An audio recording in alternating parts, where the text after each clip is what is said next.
National conference की कल party की वर्किंग कमेटी हुई थी और आपको बताते चले जम्मू कश्मीर में इलेक्शंस के बाद ये पहली वर्किंग कमेटी की मीटिंग थी और सबसे महत्वपूर्ण 7 की रेजोल्यूशंस इसमें पास किए गए, जिसमें जम्मू कश्मीर की स्टेटहुड की वापसी और इसका जो स्पेशल स्टेटस है उसकी रिस्टोरेशन को भी पास किया गया। नमस्कार, मैं हूं विवेक सूरी और आप देख रहे हैं हिमालयन मेल। नेशनल कॉन्फ्रेंस की वर्किंग कमेटी की एक महत्वपूर्ण बैठक हुई है, जिसमें सर्वसम्मति से 7 इंपॉर्टेंट रेजोल्यूशन पास किए गए हैं। ये बैठक इसलिए भी महत्वपूर्ण थी क्योंकि ये पहली बैठक थी जम्मू कश्मीर में इलेक्शंस के बाद और खासकर जिस वक्त अब जम्मू कश्मीर में जो हालात चल रहे हैं और सीमाओं पर लगातार तनातनी है, उसके बीच ये बैठक महत्वपूर्ण थी और 7 रेजोल्यूशंस को यूनानिमसली यहाँ पर पास किया गया है, जिनका सीधा संबंध जम्मू कश्मीर से संबंधित है। ऐसे में जो पहला रेजोल्यूशन इस वर्किंग कमेटी में पास किया गया है, उसमें बाइसन अटैक की ना केवल भर्त्सना कंडेमेशन की गई है, बल्कि आपको बताते चलें जहां पर 26 इनोसेंट पर्यटक मारे गए थे और उसके साथ साथ जो एक यंग कश्मीरी है सईद आदिल हुसैन शाह, जिन्होंने जिसे पर्यटकों को बचाने के लिए अपनी जान की आहुति भी दी थी, उनको खराज अकीदत भी पेश की है। और उसके साथ साथ इस वर्किंग कमेटी ने जो सीमाओं पर लगातार पाकिस्तान की तरफ से शेलिंग की गई है, उसको भी उस पर भी दुख जाहिर किया है, जिसमें 23 सिविलियन अभी तक मारे जा चुके हैं। और इस कमेटी ने हार्टफेल्ट ट्रिब्यूट्स भी अपने उन पार्टी मेंबर्स और एक्टिविस्ट को पेश किए जो फौत हो गए हैं और पिछली मीटिंग से अभी तक, पिछली वर्किंग कमेटी से लेकर अभी तक वो फौत हो गए हैं, उनको खराज अकीदत भी पेश की गई उनके योगदान के लिए। लेकिन सबके बीच जो सेकंड रेजोल्यूशन कल पास किया गया, इसमें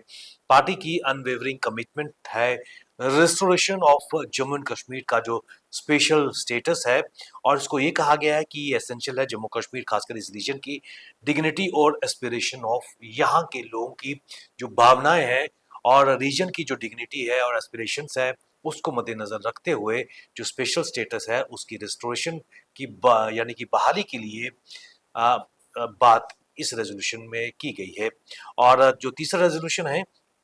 उसमें गवर्नमेंट ऑफ इंडिया से ये रिक्वेस्ट की गई है कि जो इमीडिएट रिस्टोर किया जाए जम्मू कश्मीर को फुल स्टेटहुड है। और ये एक यादगार रिमाइंडर दिया गया है केंद्र को कि जो इस कमिटी जो केंद्र ने कमिटमेंट की थी on the floor of parliament और जिसको अफर्म किया गया था सुप्रीम कोर्ट ने कि जम्मू कश्मीर में जो राज्य का दर्जा है, स्टेटहुड है, उसको पुनर्बहाली होगी। इसको लेकर भी एक रेजोल्यूशन कल यूनानिमस तरीके से पारित किया गया है। और इसके साथ-साथ ना केवल भारत और पाकिस्तान के बीच ऑपरेशन सिंदूर के बाद जो सीज़फायर हुआ है, ऐसे में चौथे रेजोल्यूशन में ये अपील की गई है दोनों देशों से कि जो नेबरिंग कंट्रीज हैं उनके साथ पीसफुल और लॉन्ग लास्टिंग वार्ता होनी चाहिए, ताकि जो ब्लडशेड है इस रीजन में वो समाप्त हो सके। यानी कि डायलॉग की बात, डायलॉग को लेकर रेजोल्यूशन इसमें पेश किया गया और उसको पास किया गया। पांचवा रेजोल्यूशन ये किया गया कहा गया है कि जो प्रोमिस है, खासकर पीसफुल डेमोक्रेटिक और constitutional struggle for justice peace and rights of the people of Jammu Kashmir, यानी कि जम्मू कश्मीर के लोगों के जो लोकतांत्रिक, संवैधानिक और जो शांतिपूर्ण तरीके से जो उनकी स्ट्रगल है न्याय के लिए, शांति के लिए और उनके अधिकारों के लिए, उसको लेकर यहाँ पर पार्टी ने अपना स्टैंड और रेजोल्यूशन स्पष्ट किया है। इसके साथ साथ बाइसन अटैक को लेकर जो लोगों ने, खासकर कश्मीरी लोगों ने जो एक एकजुटता और समर्थन दिखाया है, उसको लेकर भी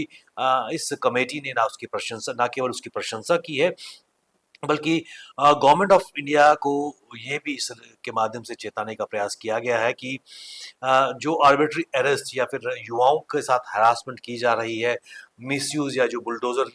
कश्मीर में चलाए जा रहे हैं और जो प्रेशर इंडिपेंडेंट मीडिया पर किया जा रहा है, उसके तहत गवर्नमेंट ऑफ इंडिया से अर्ज की गई है कि पीस लिविंग सिटीजन्स को का भी इसमें कंसर्न होना चाहिए। सातवां और जो फाइनल रेजोल्यूशन जो कल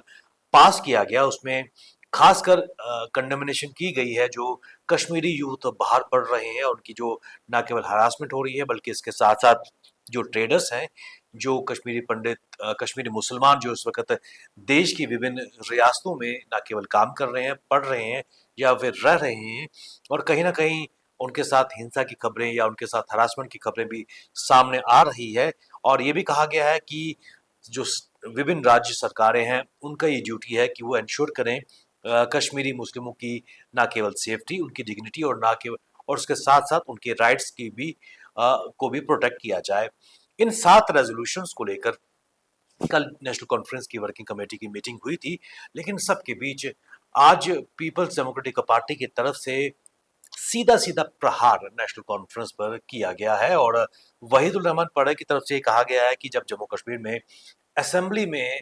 चल रही थी तब नेशनल कॉन्फ्रेंस क्या सोई हुई थी, और खासकर स्पेशल स्टेटस और स्टेटहुड को लेकर एक खामोशी उन्होंने इख्तियार की है। और अब नवाई सूख कॉम्प्लेक्स जो नेशनल कॉन्फ्रेंस का हेडक्वार्टर है राजबाग में कश्मीर में, जहां कल ये वर्किंग कमेटी की बैठक हुई है, क्या आने वाले समय में कैबिनेट मीटिंग भी वहां पर होगी? ये बड़ा सवाल पीपल्स डेमोक्रेटिक पार्टी के वहीदुर रहमान परा ने उठाया है। और इसके साथ साथ एक्सपर्ट्स का मानना है कि एक यू टर्न खासकर भारत और पाकिस्तान के बीच जो वार्ता की बात इस वर्किंग कमेटी में रेजोल्यूशन में पास की गई थी, ये कहा जा रहा है कि नेशनल कॉन्फ्रेंस ने एक बार फिर यू टर्न लिया है, क्योंकि जब ऑपरेशन सिंदूर चल रहा था तब लगातार नेशनल कॉन्फ्रेंस के जो नेता थे उन्होंने कहा था कि गोली और बोली एक साथ नहीं चल सकते, और आज नेशनल कॉन्फ्रेंस के जो नेता हैं वार्ता के हामी नजर आ रहे हैं, जो कहीं ना कहीं उनकी जो एक पहले उनकी स्टेटमेंट आई थी उसको लेकर एक यू टर्न है। निश्चित तौर पर इन दो मुद्दों को लेकर, इन दो रेजोल्यूशंस को लेकर, साथ में से अगर दो रेजोल्यूशंस की अगर बात करें, इसको लेकर जम्मू कश्मीर में आने वाले दिनों में सियासी पारा गर्मा सकता है, क्योंकि पीडीपी कोई भी मौका चूकने नहीं रही है नेशनल कॉन्फ्रेंस पर अटैक करने के लिए। और कहीं ना कहीं जो रेजोल्यूशन खासकर स्पेशल स्टेटस और उसके साथ साथ स्टेटहुड की बहाली को लेकर जो रेजोल्यूशन पास किए गए हैं उनको लेकर आने वाले समय में और भी तीखे प्रहार पीपल्स डेमोक्रेटिक पार्टी या दूसरी विपक्षी पार्टीज नेशनल कॉन्फ्रेंस पर कर सकती है। बने रहिए आप हमारे साथ, हमें दीजिए इजाजत। नमस्कार।